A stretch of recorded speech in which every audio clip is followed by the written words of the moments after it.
শুক্রবার উত্তর জেলার সদর ধর্মনগরে এক পর্যালোচনা বৈঠক করেন ত্রিপুরা সরকারের মৎস্য দপ্তর, প্রাণী সম্পদ বিকাশ দপ্তর এবং তফসিল জাতি কল্যাণ দপ্তরের মন্ত্রী সুধাংশু দাস। উত্তর জেলার জেলা শাসকের অফিসের কনফারেন্স হলে আয়োজিত এই বৈঠকে এই তিনটি দপ্তরের আধিকারিকরা উপস্থিত ছিলেন। মন্ত্রী জানান, প্রায় 4 মাস আগে প্রথম পর্যায়ের উত্তর জেলায় পর্যালোচনা সভা হয়েছিল। 2022 থেকে 2023 অর্থ বছর প্রায় শেষের পথে।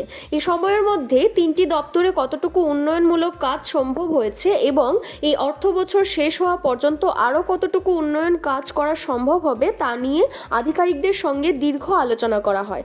উল্লেখ্য, এদিন বিকালে ধর্মনগরে দৃষ্টি প্রতিবন্ধী ক্রিকেটারদের ক্লাস্টারে খেলা উদ্বোধন হতে যাচ্ছে। তার উদ্বোধন করবেন মন্ত্রী। সে সঙ্গে শনিবার জেলার বিভিন্ন এলাকা পরিদর্শন করবেন মন্ত্রী।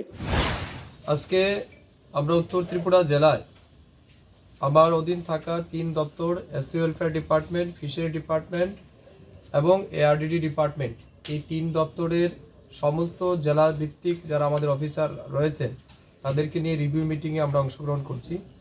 এই মিটিংয়ের মূল উদ্দেশ্য রাজ্য সরকার এবং কেন্দ্র সরকারের পক্ষ থেকে যে সমস্ত স্কিম বা প্রজেক্ট এই জেলার জন্য বরাদ্দ করা হয়েছে, জেলার বিশেষ করে লাইভস্টক ফার্মার, ফিশ ফার্মার কিংবা তপশিলি জাতি অংশের মানুষের জন্য বরাদ্দ হয়েছে, তার অগ্রগতি কতটুকু হয়েছে।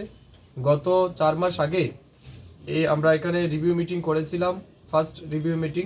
সেই মিটিংয়ে আমরা যে টার্গেট রেখেছি বা যে ডিসকাশন হয়েছে সেটা কতটুকু ফলপ্রসূ হয়েছে, কতটা ইমপ্লিমেন্টেশন হয়েছে, এই বিষয়গুলি আমরা আজ দিনভর আলোচনা করব, খতিয়ে দেখব। এবং মূলত যেহেতু আমাদের 2023-24 অর্থ বছর শেষ হতে আর মাত্র 2 মাস বাকি আছে, এই সময়ের মধ্যে আমরা কত বেশি অ্যাচিভমেন্ট করতে পারি বা মানুষের কাছে সমস্ত বেনিফিট সময়ের মধ্যে পৌঁছে দিতে পারি, এই নিরিখে আমরা আলোচনা করব। এবং যে জায়গাতে ঘাটতি থাকবে সেগুলি যেন ইমিডিয়েটলি আমরা রেকটিফাই করতে পারি, বা যেগুলি আমাদের অ্যাচিভমেন্ট রয়েছে সেগুলিও মানুষের কাছে কীভাবে পৌঁছে দেওয়া যায়, এইসব বিষয়ের উপর আমরা আজ দিনভর আলোচনা করব। এই উদ্দেশ্যে আজকে আমরা রিভিউ মিটিংয়ে অংশগ্রহণ করছি।